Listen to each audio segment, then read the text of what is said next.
Good morning दोस्तों। आज हम 17 अगस्त 2021 का करंट अफेयर पढ़ेंगे जो आपकी आने वाली exam bank, SSC, railway, UPSC आदि के लिए काफ़ी महत्वपूर्ण होगा। आइए हम शुरुआत करते हैं। इससे पहले अगर आपने हमारे चैनल को सब्सक्राइब नहीं किया है तो प्लीज़ सब्सक्राइब कीजिए, लाइक कीजिए, ज़्यादा से ज़्यादा अपने दोस्तों को शेयर कीजिए और साथ ही बेल आइकन पर प्रेस कीजिए जिससे आपको हमारे नए वीडियोस के नोटिफिकेशन मिलते रहेंगे। आइए हम शुरुआत करते हैं क्वेश्चन नंबर फर्स्ट से। क्वेश्चन नंबर फर्स्ट है, रग रग में गंगा का सीज़न 2 किसने लॉन्च किया है? ऑप्शन फर्स्ट है गजेंद्र सिंह शेखावत, ऑप्शन सेकेंड है अनुराग सिंह ठाकुर, ऑप्शन थर्ड है वीरेंद्र कुमार, ऑप्शन फोर्थ है एक और दो दोनों। तो अभी रग रग में गंगा मिशन 2 किसने लॉन्च किया है? तो वो है ऑप्शन नंबर फर्स्ट है एक और दो दोनों। गजेंद्र सिंह शेखावत और अनुराग सिंह ठाकुर दोनों ने मिलकर इसे लॉन्च किया है। जल शक्ति मंत्री गजेंद्र सिंह शेखावत और सूचना एवं प्रसारण मंत्री अनुराग सिंह ठाकुर ने संयुक्त रूप से 16 अगस्त 2021 को लोकप्रिय श्रृंखला रग रग में गंगा के दूसरे सत्र का शुभारंभ किया है। पहला एपिसोड 21 अगस्त को दूरदर्शन पर प्रकाशित किया जाएगा। तो इसका जो पहला एपिसोड होगा वो कब शुरू किया जाएगा? तो 21 अगस्त को स्टार्ट किया जाएगा। कार्यक्रम का उद्देश्य लोगों में इस पवित्र नदी के प्रति जिम्मेदारी की भावना पैदा करना है। तो किसने शुरू किया है इसको? गजेंद्र सिंह शेखावत और अनुराग सिंह ठाकुर ने इसको मिलकर लॉन्च किया है। क्वेश्चन नंबर सेकेंड है, 1 अक्टूबर 2021 से गोदरेज इंडस्ट्री के अध्यक्ष के रूप में किसे नियुक्त किया गया है? ऑप्शन फर्स्ट है नादिर गोदरेज, ऑप्शन सेकेंड है आदि गोदरेज, ऑप्शन थर्ड है नितिन नबर, ऑप्शन फोर्थ है अतुल प्रकाश। तभी 1 अक्टूबर 2021 से गोदरेज इंडस्ट्री के अध्यक्ष के रूप में किसे नियुक्त किया गया है? तो वो है ऑप्शन नंबर फर्स्ट है नादिर गोदरेज को। आदि गोदरेज के 1 अक्टूबर 2021 को गोदरेज इंडस्ट्री के अध्यक्ष के रूप में पद छोड़ देंगे। उनकी जगह उनके छोटे भाई नादिर गोदरेज लेंगे। गोदरेज इंडस्ट्री गोदरेज समूह की होल्डिंग कंपनी है। वर्तमान में नादिर गोदरेज गोदरेज इंडस्ट्री के प्रबंध निर्देशक है। हालांकि आदि गोदरेज गोदरेज समूह के अध्यक्ष के रूप में अपनी सेवाएं जारी रखेंगे। अगर हम बात करें गोदरेज इंडस्ट्री की स्थापना की तो वो कब हुई थी? 1963 में इसकी स्थापना हुई थी और इसका जो मुख्यालय है वो कहाँ पर है? महाराष्ट्र में है। तो कौन बनेंगे? नादिर गोदरेज बनेंगे इसके अगले अध्यक्ष। क्वेश्चन नंबर थर्ड है, हाल ही में फायर स्टेशन वाला देश का पहला अस्पताल बन गया है। ऑप्शन फर्स्ट है एम्स दिल्ली, ऑप्शन सेकेंड है एम्स भुवनेश्वर, ऑप्शन थर्ड है एम्स जोधपुर, ऑप्शन फोर्थ है एम्स जम्मू।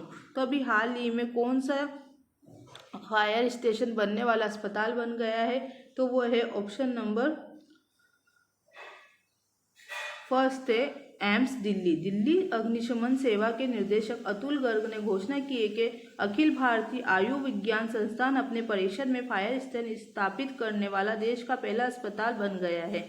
एम्स ने किसी भी आपात स्थिति से निपटने के लिए अस्पताल के अंदर एक फायर स्टेशन खोलने के लिए दिल्ली दमकल सेवा के साथ सहयोग किया है।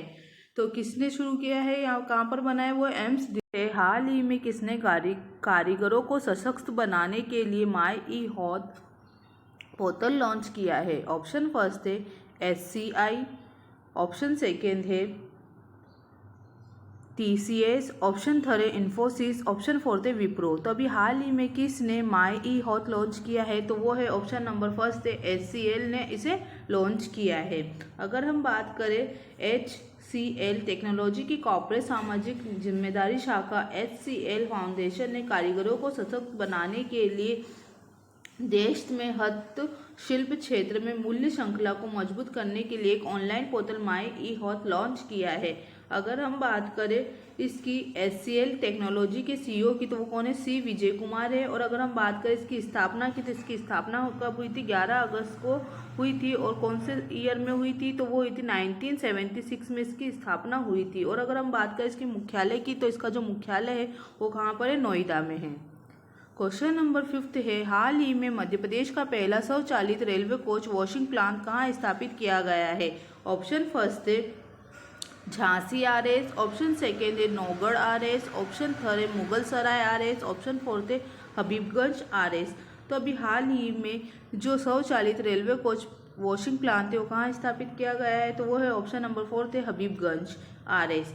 अब अगर हम बात करें, भारतीय रेलवे ने पश्चिम मध्य रेलवे जोन में मध्य प्रदेश के हबीबगंज रेलवे स्टेशन में पहला स्वचालित कोच वॉशिंग प्लांट स्थापित किया है।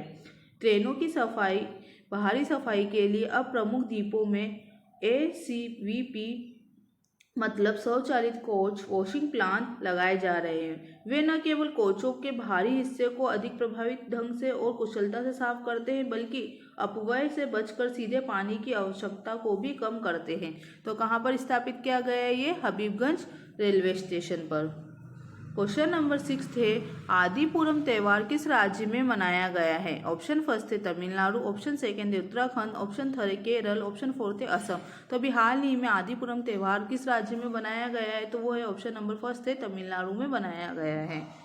क्वेश्चन नंबर 7 है, हाल ही में शुरू हुआ ऑपरेशन ब्लू फ्रीडम का संबंध किससे है? ऑप्शन फर्स्ट है नुब्रा ग्लेशियर, ऑप्शन सेकेंड है चोंग ग्लेशियर, ऑप्शन थर्ड है सियाचिन ग्लेशियर, ऑप्शन फोर्थ है हरि पर्वत ग्लेशियर। तो ऑपरेशन ब्लू फील्ड फ्रीडम का संबंध किससे है? तो वो है ऑप्शन नंबर थर्ड है सियाचिन ग्लेशियर। केंद्रीय सामाजिक न्याय और आधिकारिता मंत्री डॉक्टर वीरेंद्र कुमार ने 16 अगस्त 2021 को ऑपरेशन ब्लू फ्रीडम को हरी झंडी दिखाई थी। तो कब हरी झंडी दिखाई है इसको? तो 16 अगस्त को। किसने इसको हरी झंडी दिखाई थी? वीरेंद्र कुमार ने इसको हरी झंडी दिखाई है। यह भारत भर के विकलांग लोगों द्वारा विश्व के सबसे ऊंचे युद्ध के मैदान सियाचिन ग्लेशियर में एक अभियान है। चुनिंदा विकलांग लोग विश्व के सबसे ऊंचे युद्ध क्षेत्र कुमार पोस्ट पर जाने का एक नया विश्व रिकॉर्ड बनाने के लिए एक अभियान चलाएंगे। तो ये अभियान किसने, क्या नाम है इसका? ऑपरेशन ब्लू फ्रीडम है। और इसका संबंध किससे था? सियाचिन ग्लेशियर से है। क्वेश्चन नंबर 8 है, विदेश मंत्री S जयशंकर 16 अगस्त 2021 को किस देश की 4 दिवसीय यात्रा पर है? ऑप्शन फर्स्ट है Japan, option second America, option third है लेबनान, ऑप्शन फोर्थ है ऑस्ट्रेलिया। तो अभी हाल ही में जो हमारे विदेश मंत्री S जयशंकर वो कौन से 4 दिवसीय यात्रा पर गए, कौन से देश की? तो वो है ऑप्शन नंबर सेकंड है अमेरिका। विदेश मंत्री S जयशंकर आतंकवाद पर एक ब्रीफिंग सहित संयुक्त राष्ट्र सुरक्षा परिषद के कई कार्यक्रमों में भाग लेने के लिए 16 अगस्त 2021 से अमेरिका की 4 दिवसीय यात्रा शुरू करेंगे। वह UNSC में शांति स्थापना पर एक खुली बहस की अध्यक्षता भी करेंगे। वह UNSC कार्यक्रमों के साथ अन्य सदस्य देशों के विदेश मंत्रियों के साथ द्विपक्षीय बैठक में भी भाग लेंगे। तो किसने शुरू किया है? S जयशंकर कौन सी देश की 4 दिवसीय यात्रा पर गए हैं? तो वो है अमेरिका। क्वेश्चन नंबर 9 है, अगस्त 2021 में किस देश पर पूरी तरह तालिबान ने कब्जा कर लिया है? ऑप्शन फर्स्ट है पाकिस्तान, ऑप्शन सेकंड है अफगानिस्तान, ऑप्शन थर्ड है इराक, ऑप्शन फोर्थ है उज्बेकिस्तान।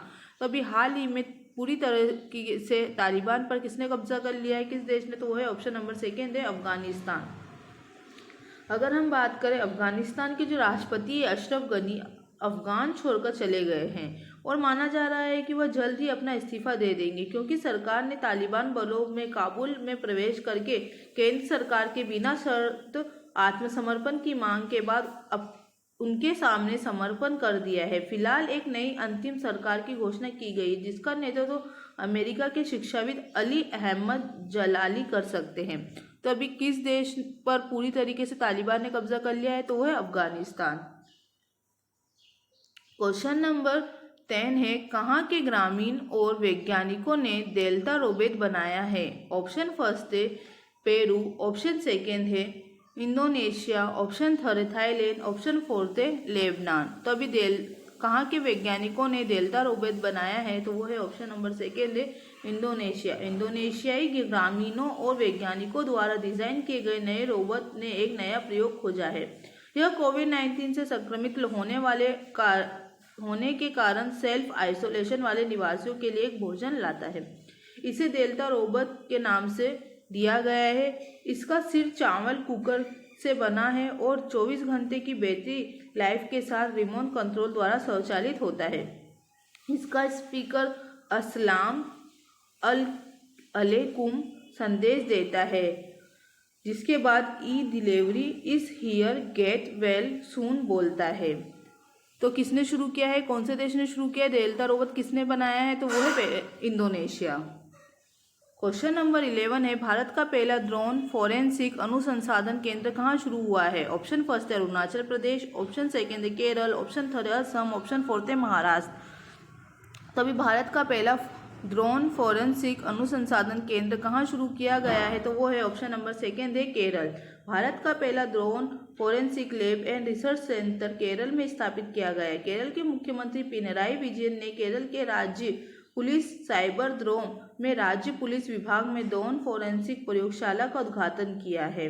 तो किसने किया है, कहाँ पर किया है, केरल में किया गया है। अगर हम बात करें केरल के मुख्यमंत्री कौन है, पिनराई विजयन है, और वहाँ के राज्यपाल कौन है, आरिफ मोहम्मद खान है। क्वेश्चन नंबर 12 है अगस्त 2021 में किस देश के प्रधानमंत्री मुहिद्दीन यासीन ने इस्तीफा दे दिया है। ऑप्शन फर्स्ट है पेरू, ऑप्शन सेकेंड है मलेशिया, ऑप्शन थर्ड है थाईलैंड, ऑप्शन फोर्थ है लेबनान। तो अभी किस देश के प्रधानमंत्री मुहिद्दीन यासीन ने इस्तीफा दे दिया है, तो वो है ऑप्शन नंबर सेकेंड है मलेशिया। मलेशिया में प्रधानमंत्री मुहिद्दीन यासीन और उनके मंत्रिमंडल ने केवल 17 महीने सत्ता में रहने के बाद 17 अगस्त 2021 को इस्तीफा दे दिया है। उनकी खबर पर कोविड-19 महामारी के लिए मलेशिया की प्रतिक्रिया को गलत तरीके से पेश करने का आरोप लगाया गया है। मलेशिया में संक्रमण बढ़ रहा है। मलेशिया महामारी से उत्पन्न आर्थिक संकट का भी सामना कर रहा है। तो किस देश के प्रधानमंत्री ने अभी इस्तीफा दिया है, वो है मलेशिया। क्वेश्चन नंबर 13 है प्रधानमंत्री नरेंद्र मोदी ने किस वर्ष तक ऊर्जा स्वतंत्र बनने का लक्ष्य रखा है। ऑप्शन फर्स्ट है 2047, ऑप्शन सेकेंड है 2040, ऑप्शन थर्ड है 2035, ऑप्शन फोर्थ है 2030। तो अभी प्रधानमंत्री मोदी ने किस वर्ष तक ऊर्जा स्वतंत्र बनने का लक्ष्य रखा है, तो वो है ऑप्शन नंबर फर्स्ट है 2047। प्रधानमंत्री नरेंद्र मोदी ने वर्ष 2047 तक ऊर्जा स्वतंत्र देश बनने का लक्ष्य रखा है। 30 वर्ष भारत स्वतंत्रता के 100 वर्ष का जश्न मनाएगा। इसके लक्ष्य को हासिल करने के लिए पीएम मोदी ने एक मिशन सर्कुलर इकोनॉमी की भी शुरुआत की है, जो 2047 तक भारत को ऊर्जा उत्पादन में आत्मनिर्भर बनाने के लिए पेट्रोलियम को ऊर्जा के अन्य रूपों में बदल देगी। तो किसने शुरू किया है, अभी किसने बताया था, नरेंद्र मोदी ने बताया। कब तक हो जाएगा, 2047 तक ऊर्जा स्वतंत्र बनने का लक्ष्य रखा है। क्वेश्चन नंबर 14 है हाल ही में चिन्मय चटर्जी का निधन हो गया है, वह किस क्षेत्र से संबंधित है। ऑप्शन फर्स्ट है खेल, ऑप्शन सेकेंड अभिनय, ऑप्शन थर्ड है पत्रकारिता, ऑप्शन फोर्थ है चिकित्सक। तो अभी जो चिन्मय चटर्जी उनका निधन हो गया है, उनका संबंध किस क्षेत्र से है, तो वो है ऑप्शन नंबर फर्स्ट है खेल से। अगर हम बात करें खेल में उनका संबंध किससे है, तो वो क्या है, एक क्या थे, फुटबॉलर थे, क्या थे, फुटबॉल से उनका संबंध है, और उनका हाल ही में क्या हो गया है, निधन हो गया है। और अगर हम बात करें प्रख्यात भारत अंतर्राष्ट्रीय फुटबॉलर चिन्मय चटर्जी, जिन्होंने 1970 से 80 के दशक में अपने मुख्य समय में 3 मैदान हेवीवेट के लिए खेला था, जिनका भी निधन हो गया है। वह 1978 के बैंकॉक एशियाई खेलों में भारतीय टीम के सदस्य थे, जहां वे क्वार्टर फाइनल लीग में चौथे स्थान पर रहे थे। और अभी चिन्मय चटर्जी का क्या हो गया, निधन हो गया, और उनका संबंध किससे था, फुटबॉल से था। क्वेश्चन नंबर 15 है हाल ही में किस देश ने अपना स्वतंत्रता दिवस 17 अगस्त को मनाया गया है। ऑप्शन फर्स्ट है इंडोनेशिया, ऑप्शन सेकेंड है मलेशिया, ऑप्शन थर्ड है ऑस्ट्रेलिया, ऑप्शन फोर्थ है इराक। तो अभी हाल ही में किस देश ने अपना स्वतंत्रता दिवस 17 अगस्त को मनाया है, तो वो है ऑप्शन नंबर फर्स्ट है इंडोनेशिया। इंडोनेशिया का स्वतंत्रता दिवस हर वर्ष 17 अगस्त को मनाया जाता है। 1945 में इस दिन इंडोनेशिया को नीदरलैंड से स्वतंत्र कर घोषित किया गया था। तो ये नीदरलैंड से कब अलग हुआ था, तो वो हुआ था 1945 में इसकी घोषणा की गई थी। इस दिन को हरिकेमे डेकान के रूप में भी मनाया जाता है, और बोलचाल की भाषा में इसे तुजुहल बेलहसन के रूप में जाना जाता है। तो अभी किस देश ने अपना 17 अगस्त को स्थापना दिवस बनाया था, तो वो है इंडोनेशिया। अगर आपको हमारा ये वीडियो पसंद आया है तो प्लीज़ हमारे चैनल को सब्सक्राइब कीजिए, लाइक कीजिए, ज़्यादा से ज़्यादा अपने दोस्तों को शेयर कीजिए, और साथ ही आप हमें कमेंट करके भी बता सकते हैं आपको हमारा ये वीडियो कैसा लगा है। अगर आपको हमारा इस वीडियो का PDF चाहिए तो हमारे डिस्क्रिप्शन बॉक्स में लगे लिंक से आप उसे डाउनलोड कर सकते हैं। Thank you.